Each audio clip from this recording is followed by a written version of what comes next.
En cette ère, Dieu fera en sorte que tous pratiquent sa vérité,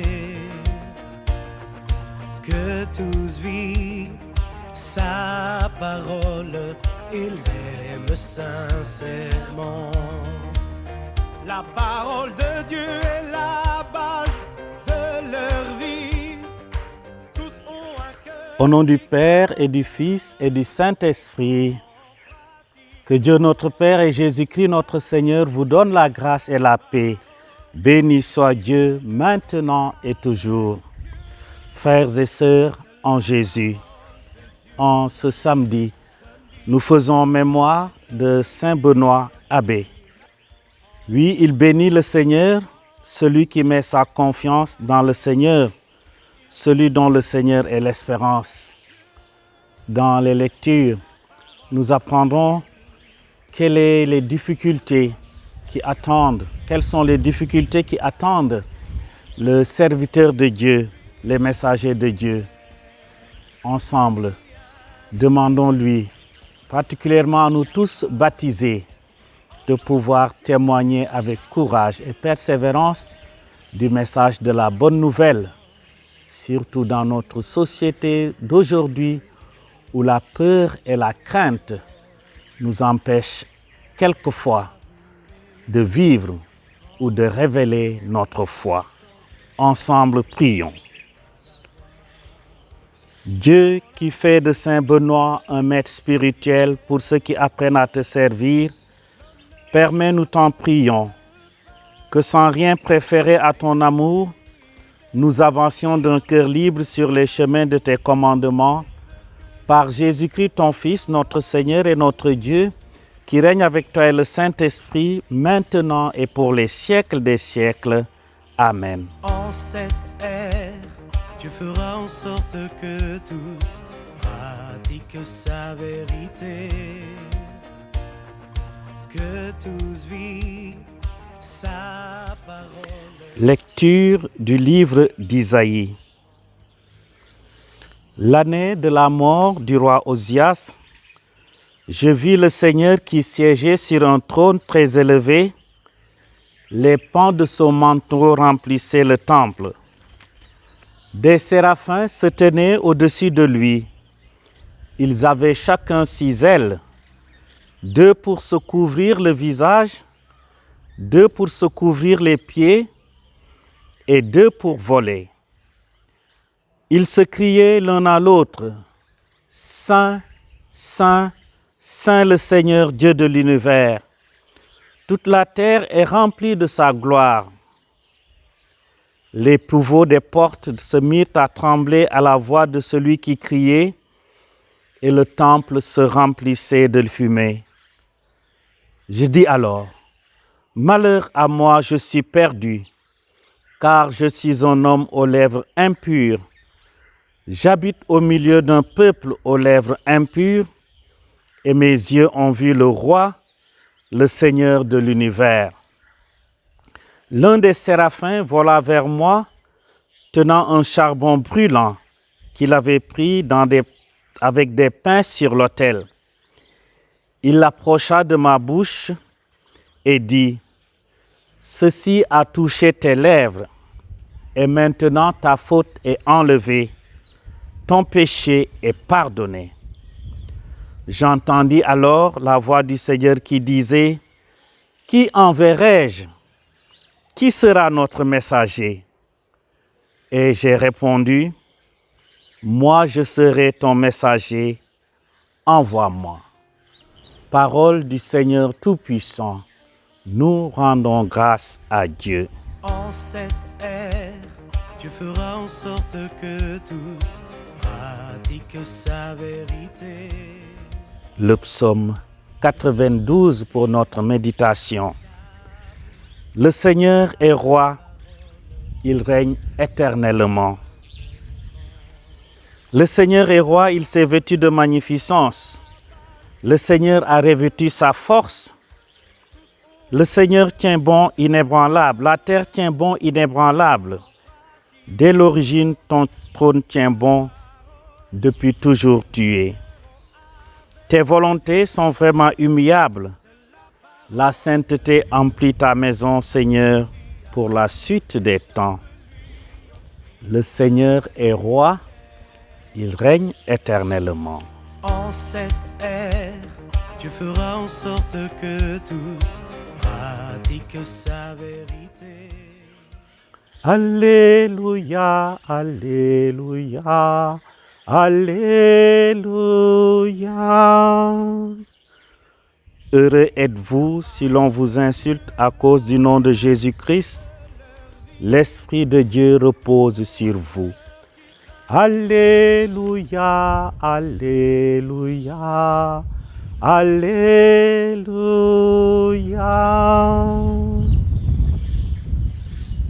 Le Seigneur soit avec vous. Évangile de Jésus-Christ selon saint Matthieu. Gloire à toi, Seigneur. Jésus disait aux 12, le disciple n'est pas au-dessus de son maître, ni le serviteur au-dessus de son Seigneur. Le disciple doit se contenter d'être comme son maître et le serviteur comme son Seigneur. Si le maître de maison s'est fait traiter de Belzéboul, ce sera bien pire pour les gens de la maison. Ne craignez pas les hommes. Tout ce qui est voilé sera dévoilé. Tout ce qui est caché sera connu. Ce que je vous dis dans l'ombre, dites-le au grand jour. Ce que vous entendez dans le creux de l'oreille, proclamez-le sur les toits. Ne craignez pas ceux qui tuent le corps, mais ne peuvent tuer l'âme. Craignez plutôt celui qui peut faire périr dans la géhenne l'âme aussi bien que le corps. Est-ce qu'on ne vend pas 2 moineaux pour 1 sou? Or, pas un seul ne tombe à terre sans que votre Père le veuille. Quant à vous, même vos cheveux sont tous comptés. Soyez donc sans crainte, car vous valez bien plus que tous les moineaux du monde. Celui qui se prononcera pour moi devant les hommes, moi aussi je me prononcerai pour lui devant mon Père qui est aux cieux. Mais celui qui me reniera devant les hommes, moi aussi je le renierai devant mon Père qui est aux cieux. Acclamons la parole de Dieu. Louange à toi, Seigneur Jésus. En cette ère, Dieu fera en sorte que tous pratiquent sa vérité. Que tous vivent sa parole et l'aiment sa.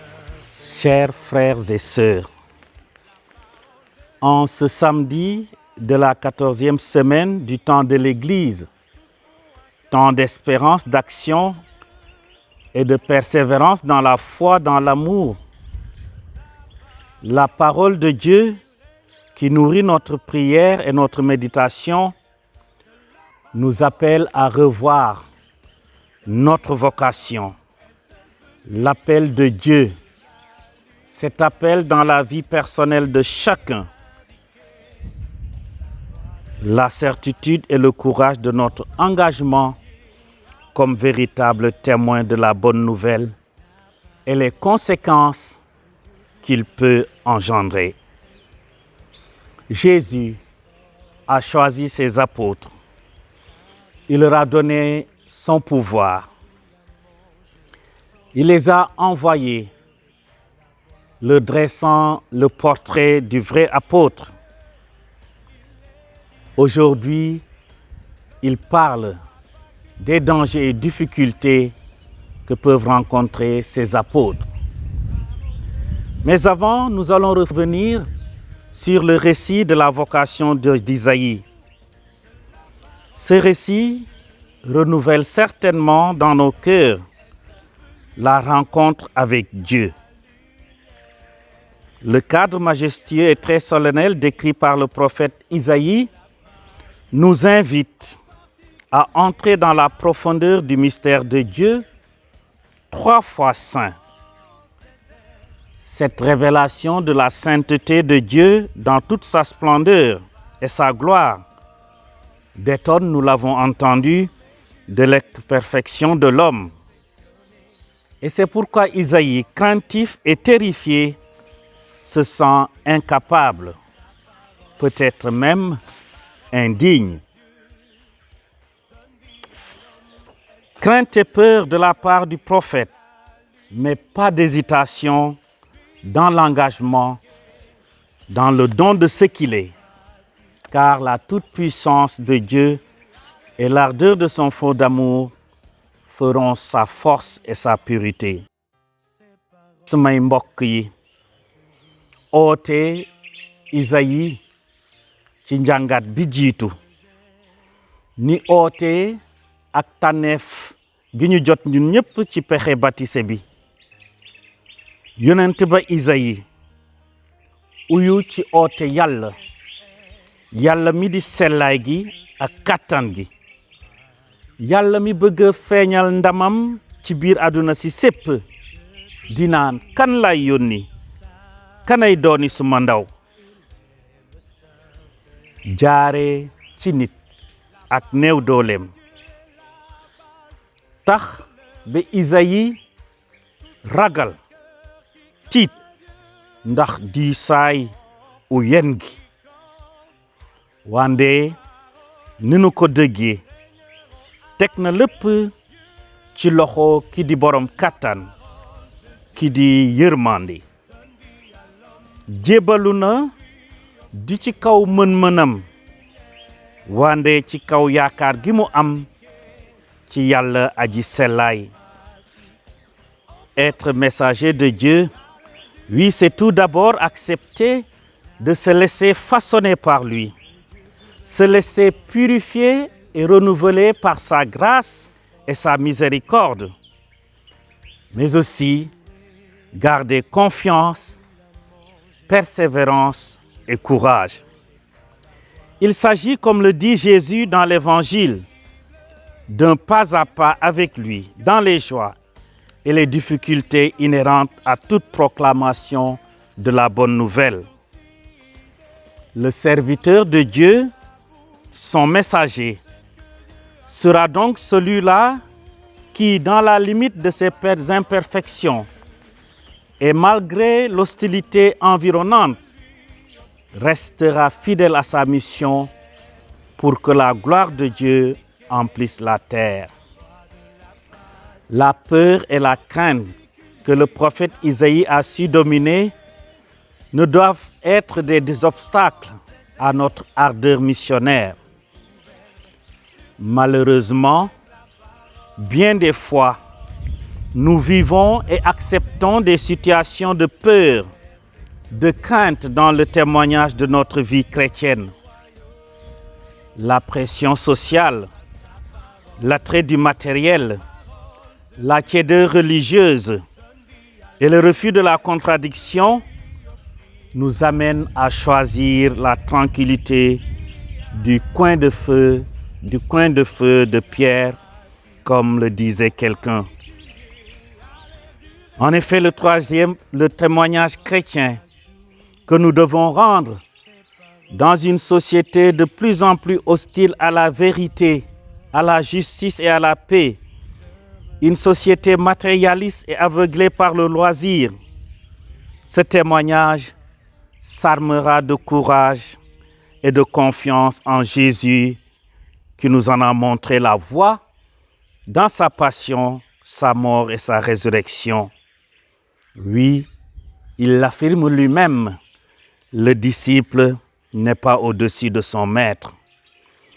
Alors, ne craignez pas les hommes, craignez plutôt d'être des disciples du mensonge, de l'injustice, de la haine, de la ségrégation, du racisme, de la désinvolture. Frères et sœurs, en ces temps durs où les limites humaines sont flagrantes, il est urgent et nécessaire de dire au grand jour ce qu'il nous a dit, lui Jésus dans l'ombre, de proclamer sur les toits l'espérance qui brûle nos cœurs. Ragal alkaati te ñameñ Yàlla du yoonu chrétien. Bëgg surgaw Yeesu doon taalibeem àndul ak ragal nit, àndul ak tiit nit, àndul ak gestu feneen, waaye takku ak njàmbaar ci kanamu dëtën, coono, coxorte ak jafe-jafe bu mu mënti doon, ndax rekk feeñal te seereel dëgg, jub ak jàmm. Bu nu fàtte baatu Yeesu yi mu ñu waxoon ne yéena di xoromu àdduna si, yéena di leeru àdduna si. Frères et sœurs, Saint Benoît, dont nous faisons mémoire en ce jour, a suivi ce chemin du serviteur confiant et courageux, ce serviteur fidèle. Il n'a vécu que sous le regard de Dieu, pas un autre regard, et il n'a cherché qu'à accomplir son unique volonté. Le saint pape Paul VI le louait ainsi, je cite, « Artisan d'unité, maître de civilisation avant tout, héros du Christ, c'est-à-dire messager, et fondateur de la vie monastique en Occident, Benoît, avec ses fils, a apporté le progrès chrétien à l'Europe, j'allais dire même au monde, par la croix, le livre et la charrue. » Fin de citation. À sa suite, nous disons et redisons au Seigneur de gloire et de miséricorde, « Moi je serai ton messager, envoie-moi aujourd'hui, là où je suis, avec ce que je suis. » Qu'à la prière de notre Mère, la Vierge Marie, et par les mérites de Saint Benoît, nous devenions de vaillants messagers de la bonne nouvelle contre vents et marées, et que le Seigneur bénisse notre saison des pluies, éloigne de nous tout mal, que triomphe la foi sur la peur. Amen. Vierge glorieuse, Notre-Dame de Mont-Roland, tu as choisi cette colline depuis plus d'1 siècle pour être honorée d'un culte spécial. Jette ton regard sur cette terre, sur notre pays et sur le monde entier. Par ton intercession et par la bonté de ton Fils Jésus-Christ, notre Seigneur, ceux et celles qui ont imploré votre assistance ont trouvé grâce, réconfort et consolation. Tu as fait revenir en eux la joie et la fête, comme aux noces de Cana en Galilée. En ce moment où l'humanité entière subit la pandémie du coronavirus, nous levons les yeux vers toi. Nous avons besoin de ton aide maternelle. Au pied de la croix de ton Fils Jésus, tu as partagé sa douleur. Intercède maintenant pour nous auprès de Dieu notre Père, pour la cessation de ce fléau, la guérison de tous les malades, la protection du personnel sanitaire, la consolation aux familles endeuillées et le salut de tous ceux qui ont perdu la vie. Ô Notre-Dame de Mont-Roland, par ton intercession que triomphe la foi sur la peur, la solidarité sur l'égoïsme et la vie sur la mort. Sous votre protection, nous venons nous réfugier, Sainte Mère de Dieu. Ne rejetez pas les prières que nous vous adressons dans nos besoins, mais délivrez-nous de tous les dangers. Vierge glorieuse, Vierge bénie. Le Seigneur soit avec vous, avec votre esprit, et que le Dieu vivant vous bénisse, le Père, le Fils et le Saint-Esprit. Amen. Allez dans la paix du Christ nous rendons grâce à Dieu. Sans elle, vous ne trouverez pas la voie.